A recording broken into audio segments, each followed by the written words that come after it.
Hey folks, Dude here, coming at you of all things. Wednesday, May 11th. I commend it to you.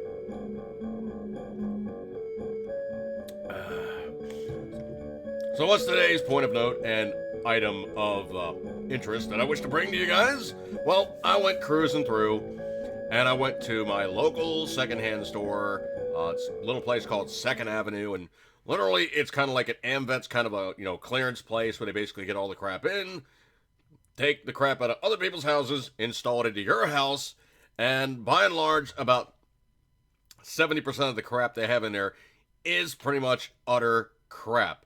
Once in a while, you find something really cool. Very, very rarely, you find something that's this pearl amongst the pile of, well, fake pearls. Now, what did I actually get on this trip? Well, I got myself, number one, a transformer, 6-volt transformer, nothing crazy there. But the actual point of the article is going to be I got myself one of these guys. And this is a Grundig model S350. And if you look these things up, it's actually made by a Chinese company. I mean, hard to get away from that at this point. But the coolest thing about this thing is it is a AM FM shortwave capable radio that has digital readout. So let me go on the right side here. Has digital readout. Now, the coolest part about that one is, of course, that simply is the case is, well, digital readout, you can see the tenths, you can see, literally how you're dialing this thing in, and literally how things are looking, for the actual frequency that you're playing with.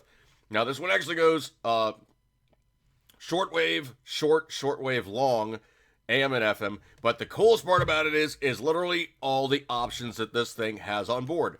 You can play with the AFC and the gain. You can obviously switch ranges to get the proper stuff tuned in. The actual strap has this fat handle. Well, there's a reason why. It's Velcro. You open it up, it becomes a shoulder strap. Kind of a nice little touch there. The aerial on this thing is wicked long. They said that, as a matter of fact, one of the lookups I was looking at, they were like, be really careful. It's really easy to bend the antenna because it's just so long. Make sure you got room for it. But the coolest part about it is it runs on standard batteries.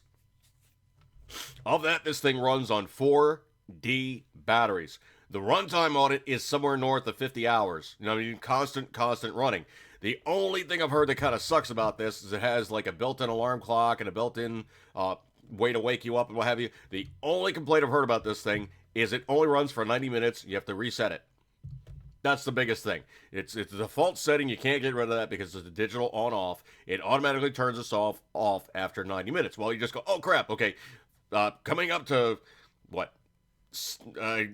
87, 88 minutes or something, boop, boop, turn it off, turn it right back on again, you're back at 90 minutes. Not a hard thing to do. So if you're in the middle of a program, just do it during a commercial. No problem there.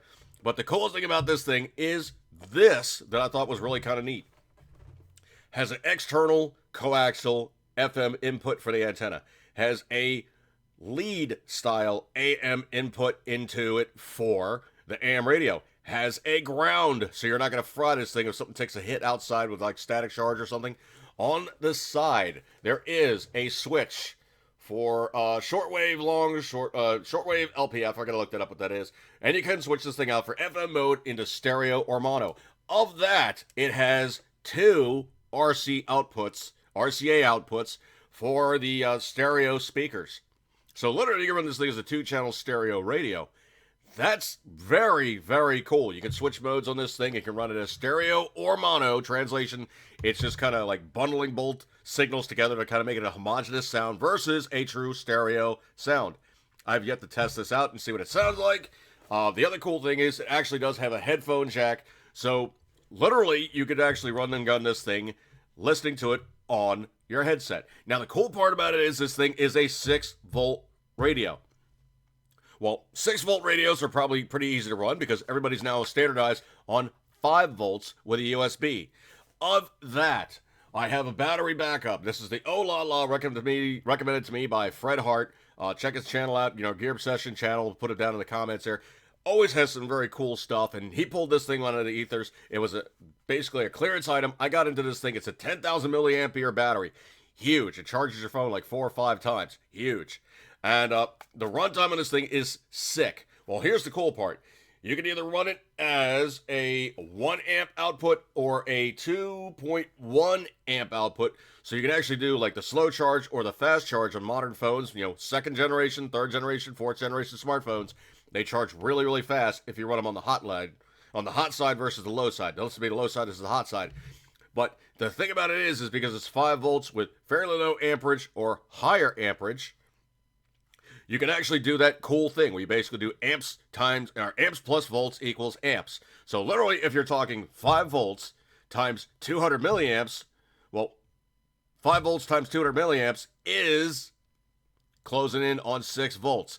Not exactly 6 volts, but you're pushing enough amperage that the phone or the radio or the whatever it is that you're running it on goes, oh, okay, it's a little low, but I can make do. Now, here's the thing, is if you're running something like this, and you're running it too hot, and you hear something like it's going cha-cha-cha-cha-cha-cha-cha, pull it off, turn down the power. You're giving it way too much, you're about to fry resistors, you're about to fry diodes, and you're probably going to blow your caps out. And trying to service one of these guys, you're going to be in there playing with the board, trying to figure out what boogered up first and what blew.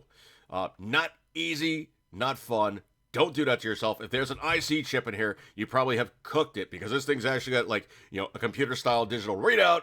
It now has some kind of small IC chip in there to run that. It needs to have something in there to basically give it some way to run this guy, tune this guy, let you know what's going on with this guy, even though the controls are analog. It's going to be a digital interface with the readout. These are all things you got to be really careful about, not to jack up and not to screw around on, and also not to break. Now, the coolest thing is, of course, like I said, it can run off the battery backup. Conversely, I can also run a thing off my vape.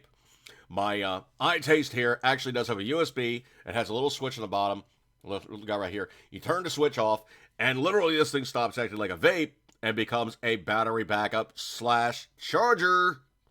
So conversely, between these two battery setups, and I forget what the actual milliampere level is on this iTaste guy, but between these two things, I probably could run this thing intermittently for the better part of a month with just these two devices running this device. So this is just another way of thinking, folks, but these kind of technologies coming out now with these, seriously badass lithium-ion batteries that are really power dense can run devices.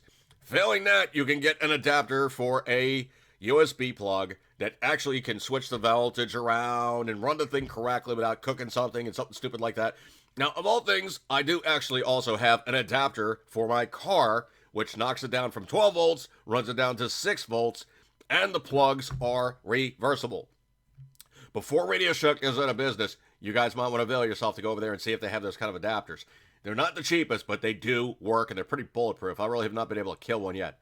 But I'm going to break up on this one, folks. Cruise your local secondhand stores. Get yourself a cheap secondhand radio and be able to tune in, listen in, and just in case, it's just another radio standing by, ready to do those things that you so need. Now, the other thing that's kind of cool is it uses standard, regular old D batteries. D batteries are so power dense, and usually you can get them really cheap at the dollar store. And even the ones that are like really, really, really cheap, they're going to have a S-ton of power on board, and they will hold you in good stead. So on this one, folks, I'm going to break off. Remember, cruise your local secondhand stores. Find the cool stuff. Be relentless when you cruise them. You will find cool stuff every now and again. I got this radio for $8. Can't beat that one with a stick. All right, folks, I'm going to break up on this one. Eat good, keep it centric. As always, you know you love it. Survival radio goodness. Oh, good times. And I'll see you guys soon.